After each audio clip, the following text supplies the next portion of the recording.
Hello friends, வீட்ல கிச்சன்ல சர்க்கரை இருக்கோ இல்லையோ, ஆனா வீட்டுக்கு வீடு சர்க்கரை வியாதி உள்ள பேஷண்ட்ஸ் இருக்காங்க. இப்போ ரீசெண்டா அம்மாவோட ஹாஸ்பிட்டல் செக்அப் போயிட்டு வந்ததுக்கு அப்புறம் சொல்லியிருந்தேன் 9.7 இருந்துச்சு அம்மாவோட 3 months ஆவரேஜ் சுகர் அப்படின்னு சொல்லிட்டு.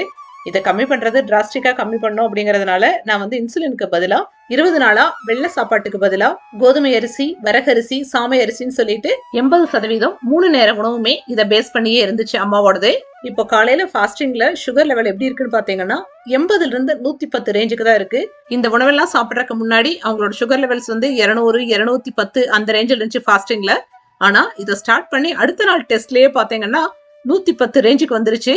உணவே மருந்து அப்படிங்கறது வந்து நம்ம படிச்சிருக்கோம். ஆனா வந்து நான் ரியலைஸ் பண்ணேன், ஒரு சில சமயம் வந்து பெருசா எக்ஸசைஸ் எல்லாம் பண்ண முடியாது, நிறைய வாக்கிங் எல்லாம் போக முடியாது ஒரு சர்டன் ஏஜுக்கு அப்புறம்.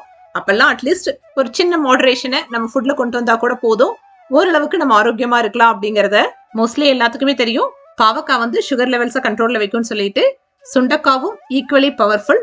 முடிஞ்ச அளவுக்கு பச்சை சுண்டக்காய் சேர்த்திக்கோங்க. அப்படி கிடைக்கல அப்படிங்கும் போது சுண்டக்காய் வத்தலை டெய்லி நம்ம ஃபுட்ல சேர்த்துக்கிட்டாலுமே வந்து பெனிஃபிட்ஸ் இருக்கு.